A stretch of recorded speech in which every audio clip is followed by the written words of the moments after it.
원전 최강국 건설이라고 떡하니 나와 있거든요. 방사능 폐기물을 안전하게 처분할 수 있는 국가여야 한다. 우리나라가 해당이 되나요? 되지요. 그 회사들이 10배 가고 100배 가는 회사들이 있다라는 것이죠. 고수들의 투자 비법. 네, 안녕하세요. S경제연구소의 최윤지 이소담입니다. 반갑습니다. 반갑습니다.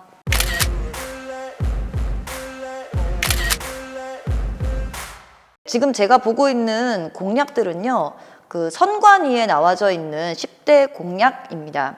자, 윤 후보의 공약을 살펴보니까 이 부분은 현 정부하고는 굉장히 좀 반대로 가는 듯한 공약 중에 하나인데요.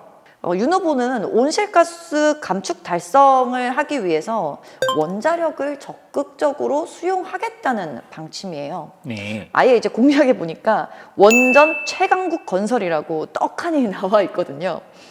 사실 독일하고 영국, 프랑스 등에서 탈원전을 시도했다가 그 석유 가격이 좀 많이 올라가다 보니까 다시 탈원전의 의존도를 줄이는 방안을 다시 바꿨잖아요. 그렇죠. 그럼 여기에 대해서 만약에 실제 윤 후보가 자신의 공약을 이행을 할 수 있는 환경이 된다면 지금의 우리나라의 그 정세하고는 완전히 달라지는 건데 그렇죠. 여기에 대해서는 어떻게 보시나요?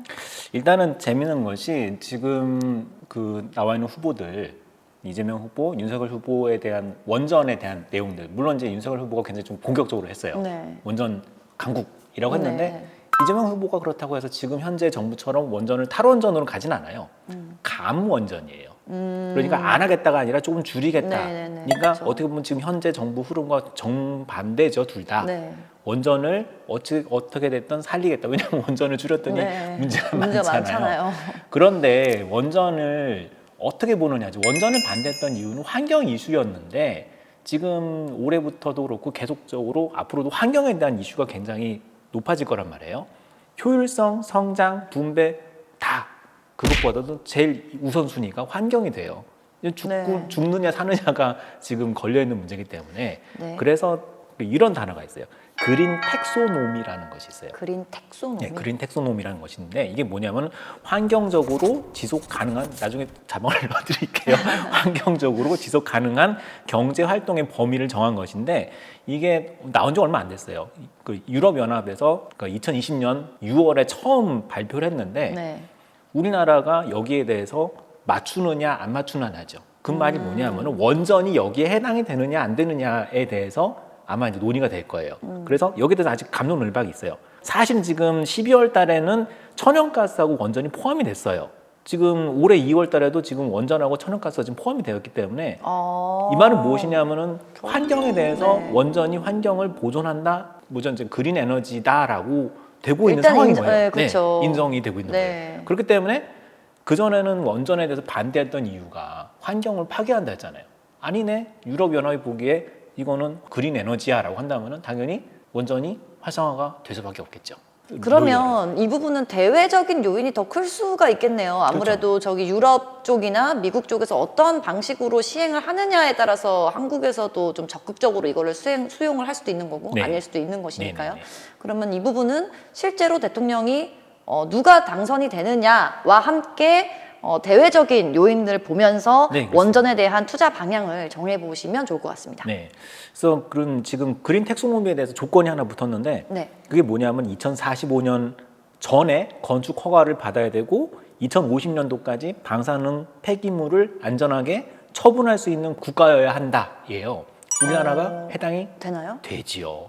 우리나라 원전 기술 짱입니다. 그렇기 때문에 굉장히 내년도에는 재밌는 흐름이 나오지 않을까. 그래서 원전 섹터는 네. 우리도 봐야 되지 않을까 보고 네. 있어요.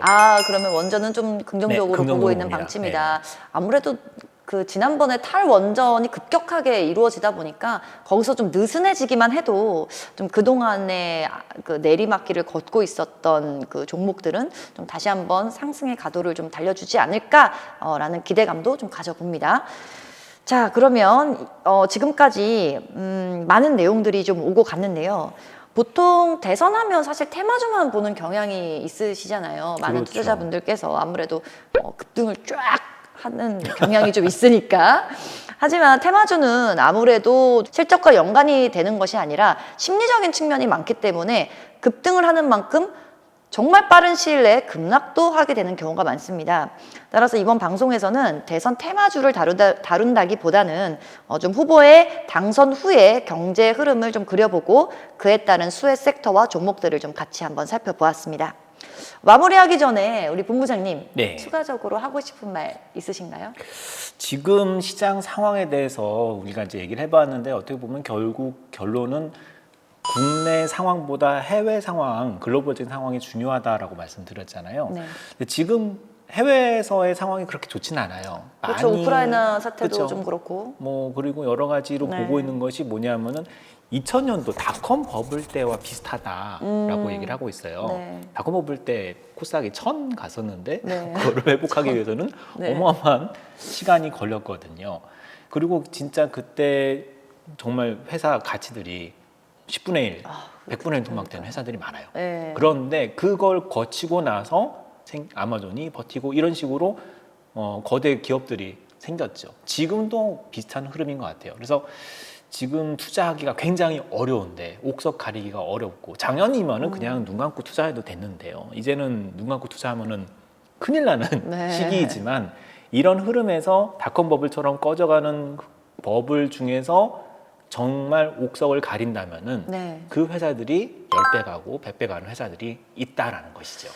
생각해보니까 이 공약들 중에서 그 윤 후보도 그렇고 이 후보도 그렇고 이 유니콘 기업을 만들겠다라는 공약이 있었어요. 그래서 아무래도 지금 말씀하신 것과 같이 맞물려 본다면 지금의 하락장에서 선별적으로 잘만 내가 종목을 잘 고르게 된다면 정말 유니콘 기업도 앞으로 충분히 탄생을 해서 내 포트폴리오의 수익성을 높여주지 않을까 싶기도 합니다.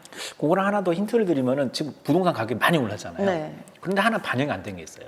어떤 거죠? 기업들이 갖고 있는 땅에 대한 값은 반영이 잘 안 돼 있어요. 그 말은 무엇이냐 하면은 지금은 이제 막 정신 없잖아요. 다들 파느라고 정신 없는데 네. 돈은 어디로 가긴 해야 돼요. 네, 가긴 해야죠. 네, 그렇다면 이제 성장주가 아니라 가치주 쪽에 돈이 몰리는 때가 온다는 거죠.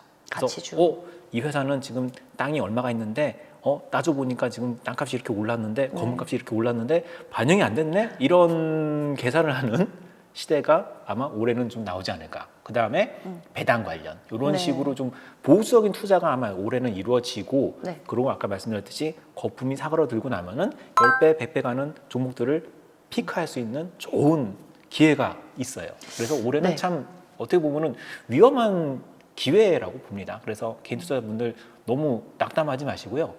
야호 신난다라고 하면 좀 그렇죠. 아, 좋은 기회가 있구나. 이렇게 말씀을 뭔가 위로를 드려야 되는데 위로가 됐는지 모르겠네요. 근데 저는 방금 말씀하신 거에서 자산을 보라고 했잖아요. 네. 그러면 여기서 이제 마무리하기 전에 네. 여러분들께 팁을 하나 드리고자 네. 자, 기업의 주가 분석을 할 때 네. 과연 자산 가치를 분석하기 위해서는 어떤 지표를 보는 게 좋을까요? 일단은 그동안에는 자산 가치에 대해서 보지를 않았어요. 다들 네. 성장 가치만 봤잖아요. 지표로 본다면은 이렇게 볼 수 있어요. 그동안에는 성장 ROE에 대해서만 봤다고 한다면 이제는 PBR을 보게 될 거예요. 자산 가치에 대해서. 그리고 사실 이제 자녀이익 모델이라는 게 있어요. 너무 어렵게 가는 건지 모르겠는데 자녀이익 모델 베이스가 그 현재 기업의 가치를 기반으로 해서 얼마만큼 현금을 창출할 수 있느냐를 이제 현재 가치로 환원한 것이거든요. 네. 쉽게 설명을 드릴게요. 다시 말씀드려서 지금의 증시는 어떤 시기였냐 하면은 닷컴 버블 때처럼 지금 수익이 안 나? 상관없어. 너 뭐 한다고? 일단은 너 주식 올라. 쿠팡 같은 게 대표적인 예예요. 네. 쿠팡 적자인데 상장하고 어떻게 됐나요, 주가가? 점프를 했죠. 그런 상황인데 앞으로는 뭐 주목받는 섹터다라고 하더라도 너 실제적으로 수익이 나? 아니요? 그럼 안 돼. 이렇게 되는 거죠.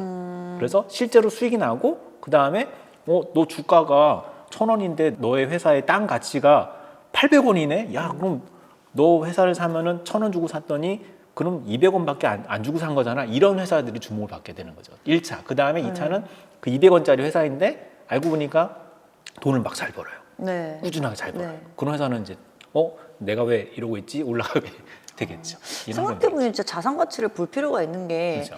아무래도 이제 물가가 여기서 더 올라가면은 현금 가치 계속 똑똑 떨어진다는 거고 네. 보유하고 있는 자산이 많을수록 버틸 수 있는 힘은 더욱더 크게 될 것이니까. 그런데 제가 보기에는 이런 전략도 아마 올해만 통하지 않을까 싶어요. 이게 왜죠? 계속 갈 수는 없다. 왜냐하면 이제 성장에 계속 대한 가서도 안 되죠, 사실. 그렇죠. 그건 굉장히 좀 암울한 시나리오이기 때문에 이런 흐름이 있다 정도만 보시면 될 것 같아요. 근데 보면은 제가 말씀드린 전략이 장기간으로 볼 때 10년, 20년을 두고 투자하시는 분들한테는 굉장히 유용한 팁이에요. 네. 가치 투자적인 흐름이 아마 나올 거고 작년도만 하더라도 가치 투자를 한다고 하면 사람들이 굉장히 웃었어요. 근데 아마 올해는 가치 투자 어떻게 해요? 공부 어떻게 해요? 이런 흐름이 나올 거예요, 아마. 오늘 정말 많은 도움이 많은 얘기를 했네요. 저는 많이 도움이 됐고 이 방송을 보고 계신 분들도 도움이 되셨으면 좋겠습니다. 지금까지 증시에 대해서 좀 얘기를 해보았는데요. 저희가 이제 편하게 얘기를 하면서 많이 개인 투자분들에게 도움이 될 수 있을 것이 무엇인가 많이 고민했는데 그 마음이 좀 전해졌으면 좋겠습니다. 그러게요. 네, 그러면 저희는 여기서 방송 종료하도록 하겠습니다. 네, 감사합니다. 감사합니다.